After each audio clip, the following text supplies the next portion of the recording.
योगी जी महाराज से मैं यही कहना चाहूँगा कि आप लोगों का जो मूल मंत्र है कि बेटी बचाओ और बेटी पढ़ाओ, आज तो वहाँ पे होता क्या है कि वो लाइव आ जाती हैं और पवन सिंह को पुलिस बुला लिए रहते हैं। तो जब पवन सिंह पुलिस बुला लिए रहते हैं तो उसके बाद वो रोती हुई बोलती हैं कि हम उनकी धर्म पत्नी हैं, हम यहाँ से नहीं जाएंगे, मर जाएंगे मिट जाएंगे लेकिन यहाँ से हम नहीं जाएंगे।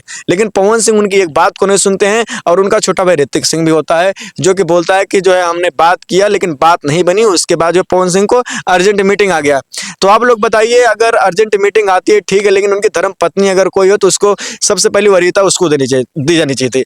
लेकिन उन्होंने दिया अपने काम को, यानी काम को मतलब क्या पता काम था या नहीं पवन सिंह को, या बहाना मार के पवन सिंह चले गए।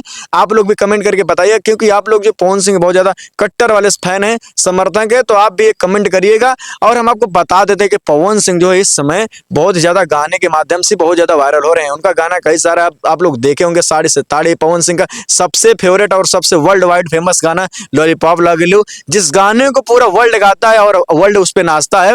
उस गाने की वजह से पवन सिंह आज बहुत बड़े सुपरस्टार बन गए हैं। आपको हम बता दें पवन सिंह की फिल्में भी लगातार चलते रहते हैं भाई लोग। आप लोग देखते होंगे कि पवन सिंह इतना ज्यादा धमाल करने के बावजूद भी लेकिन अपने पारिवारिक मैटर जो है उन्हें सॉल्व नहीं कर पा रहे हैं। यानी पारिवारिक मैटर ऐसा उनका कि वो कई सारी शादियां करते हैं और शादियां करते तो है लेकिन उनकी शादियां चल नहीं पाती। पहले शादी नीलम सिंह से की जो कि बिल्कुल भी नहीं चल पाई। अब उसके बाद जो है अक्षरा सिंह के साथ उनका मामला बहुत ही ज्यादा बढ़ा था, लेकिन फिर भी उन्होंने उस मामले में जो है कुछ समझ में नहीं आया। पवन सिंह और ज्योति सिंह के जैसे साथ हो रहा है वैसे अक्षरा सिंह के साथ हुआ, यानी अक्षरा सिंह के साथ शादी नहीं करते हैं, ज्योति सिंह के साथ शादी करते हैं गुपचुप में।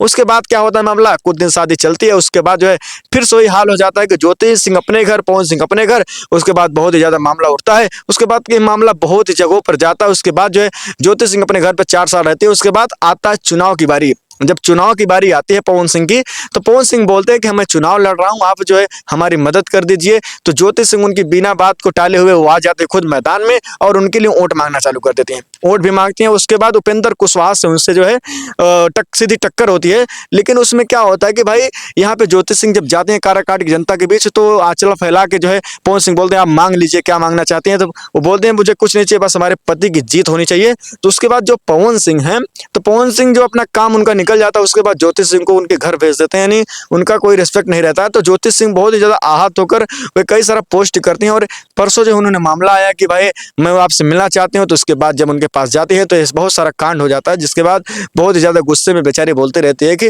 पवन सिंह जो हमारे साथ कर रहे हैं बिल्कुल गलत कर रहे हैं। आप लोग के हिसाब से क्या है, आप लोग भी कमेंट करिएगा और हमारे चैनल को ढेर सारा प्यार दीजिएगा।